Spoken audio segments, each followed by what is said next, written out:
Hi, thanks for joining me for Bible study. And we're in the book of Genesis because what we're going into next in Hebrews assumes that you know a story from Genesis and a story or a psalm from the Psalms. And so we're going to spend a couple weeks doing that. And so our first stop is Genesis 14. Genesis 14. And I'm going to set the table here, and then we'll see the pieces in movement. But it's a little bit of an odd story because at first it doesn't look like it has much to do with Abraham. But Abraham is living in Hebron. He's built an altar there. He's worshiping the Lord. His nephew Lot has moved off to Sodom and is living in the valley. But the events involve them first. And that is that while living in Sodom is great and prosperous, they've got a big bully problem where someone from outside of Canaan is requiring payment or they'll come and beat them up. And they did it for about 12 years, and then they decided, let's try to get out of doing this. And so they don't send the payment. Well, the big bully comes, and he has a large army with about 5 different kings working together, and they come through and they just beat up on all the important places they can find in Canaan, including Sodom and Gomorrah and those cities. And they go down and they defeat the king of Sodom, or at least his forces. He's forced to run off and hide, and the big bullies from Mesopotamia take all the captives, all the goods, all their possessions, and start towards home. And that's where we pick up in Genesis 14, verse 11. Then they took all the goods of Sodom and Gomorrah and all their provisions and went their way. They also took Lot, Abraham's brother's son, who dwelt in Sodom, and his goods, and departed. Then one who had escaped came and told Abram the Hebrew, for he dwelt by the terebinth trees of Mamre the Amorite, brother of Eshcol and brother of Aner. And they were allies with Abram. Now when Abram heard that his brother was taken captive, he armed his 318 trained servants who were born in his own house and went in pursuit as far as Dan. He divided his forces against them by night, and he and his servants attacked them and pursued them as far as Hobah, which is north of Damascus. So he brought back all the goods, and also brought back his brother Lot and his goods, as well as the women and the people. And the king of Sodom went out to meet him at the valley of Shavah, that is, the king's valley, after his return from the defeat of Chedorlaomer and the kings who were with him. Then Melchizedek, king of Salem, brought out bread and wine. He was the priest of God Most High, and he blessed him and said, Blessed be Abram of God Most High, possessor of heaven and earth. And blessed be God Most High, who has delivered your enemies into your hand. And he gave him a tithe of all. Now the king of Sodom said to Abram, Give me the persons, and take the goods for yourself.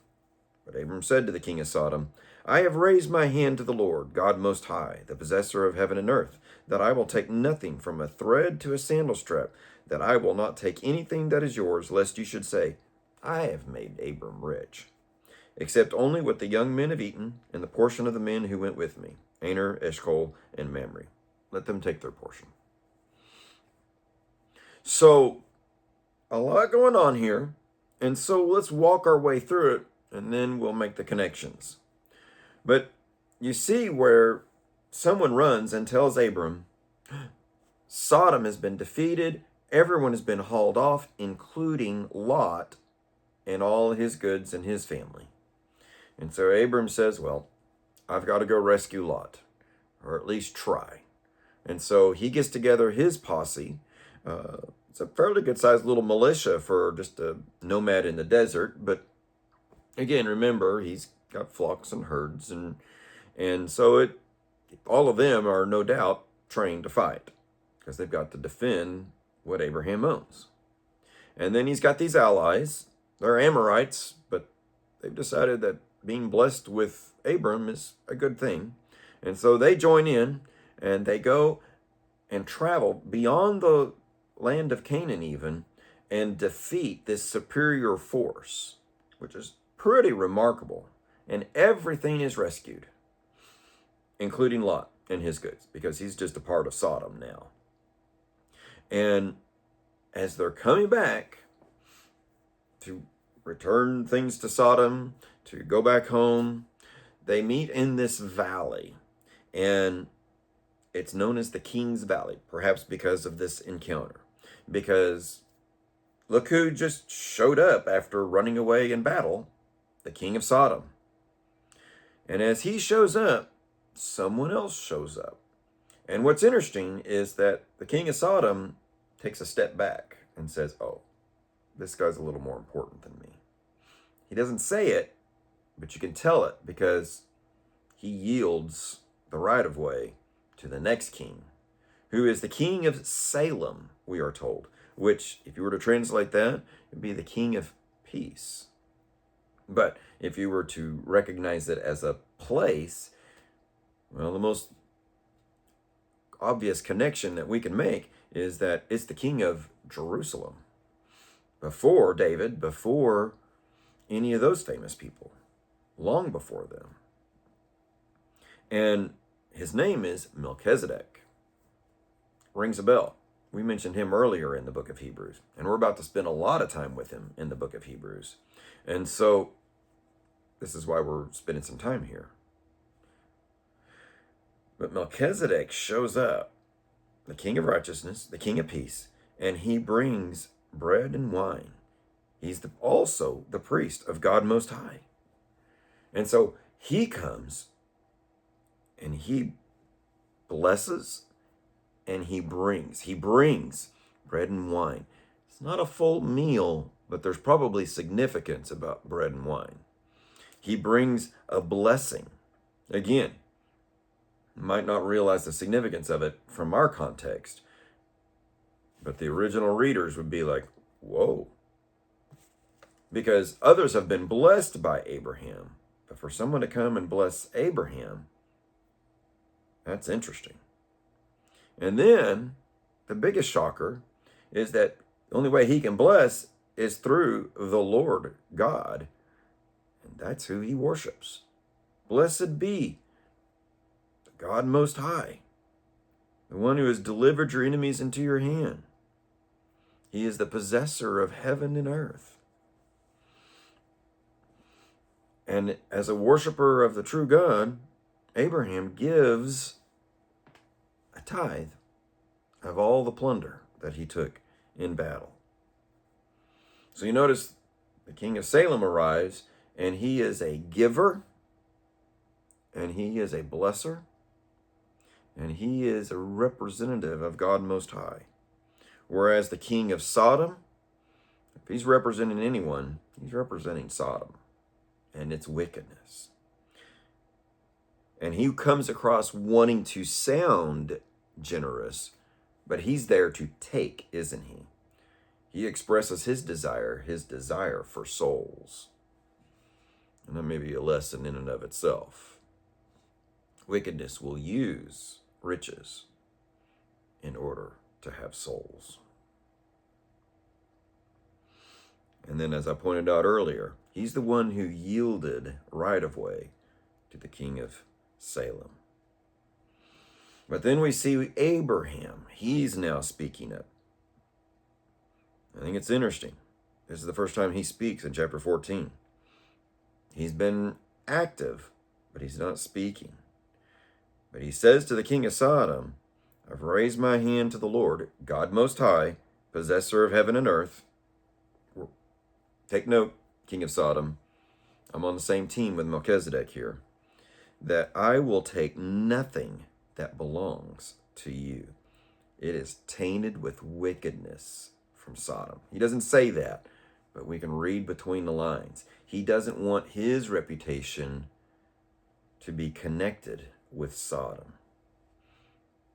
There are some times that what we would call a blessing, wealth, riches, any kind of material gain, may come at a higher cost. than it brings benefit. And one of those is of our reputation. Our reputation as a follower of Christ needs to be one of integrity, of being truthful and not dishonest. And Abraham says, I don't want anyone saying that Sodom made me rich. Only the Lord. I can't speak for the other guys. They can have their portion. And my servants, they ate what they had coming to them for their work. Workmen's worthy of his hire. But of your riches, I want nothing. I will take no profit from you. And that's a profound statement there, and one for us to think about. But now, I want us to see here where that isn't really a sacrifice on Abram's part. Because chapter 15, verse 1, after these things, the word of the Lord came to Abram in a vision, saying, so after this exchange, Abram is told, do not be afraid. Fear not, Abram. I am your shield. Yeah, you just made a bunch of enemies. You've insulted the king of Sodom, although he'll be happy. He got his riches and his souls. You made enemies of the bullies that live outside the country. You're on their target now. But do not fear. I am your shield. I am your protector. I am the one who will absorb the blows aimed at you. And I am your exceedingly great reward. The tithe you gave, you can't outgive God. And the riches you turned away, I can replace those without wickedness and any association with Sodom and its depravity. So trust me, relationship with the true God is more valuable than riches. Do not be afraid, Abram. I am your shield. I am your exceedingly great reward.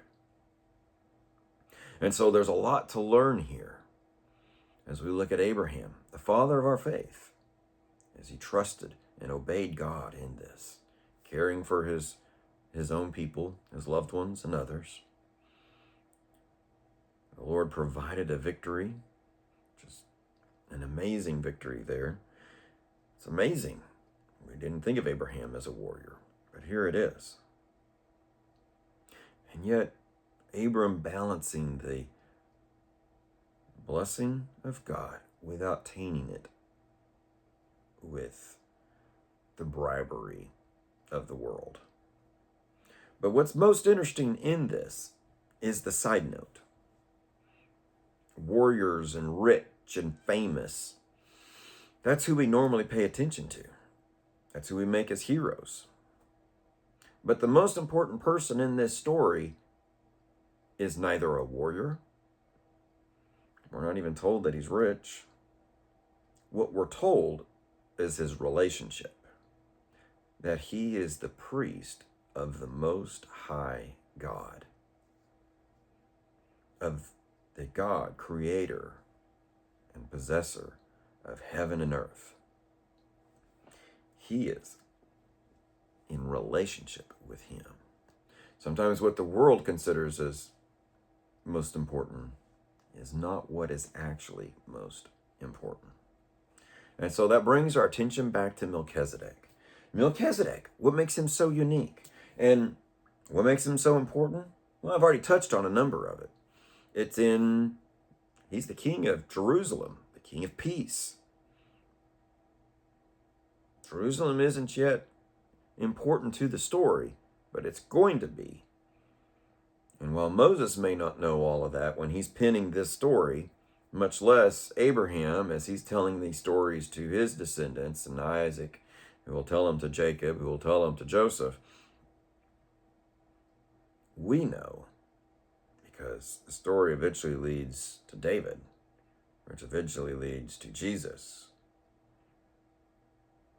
And here is the King of peace and the King of righteousness, who is also a priest. He is the first priest we have mentioned. And he's a king. It may have been common among the pagans, but this is the first time in the scriptures we hear of a priest. And here he is. It's Melchizedek. And what do we know of Melchizedek? He doesn't come with an ID. There's no biography. There's no genealogy. And there's really no precedent. Like I said, he's the first priest we come across, and the only other worshiper of the true God that we really see independent of Abraham. We don't know where he came from or where he went. There's no birth, no death. In a book that's obsessed with those kind of things, we're not given any of those things. He just shows up. And, most astonishing, Abraham recognizes him as such.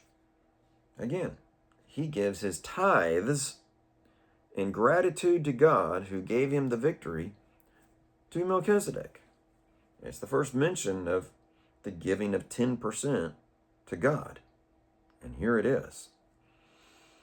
Later on, some of the patriarchs will give tithes, but we're not told how they did it because there's no priest.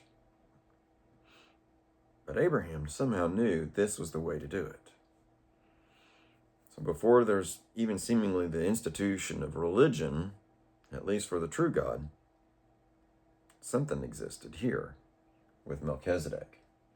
And like I said, this is all we have in Genesis for Melchizedek. And so, God has his mysteries. God's telling a story.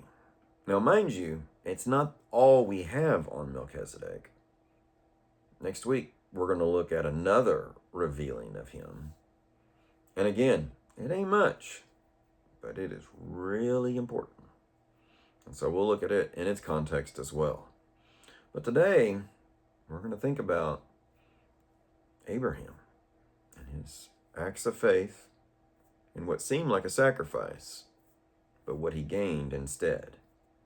The Lord as his shield and as his great reward. And then we'll also realize there may be some mysteries we don't understand, but that's okay. God says to just come and trust and worship him. So let us continue to do that. God bless. God keep you. Thank you for spending this time with me in God's Word. Lord willing, we'll see you next time.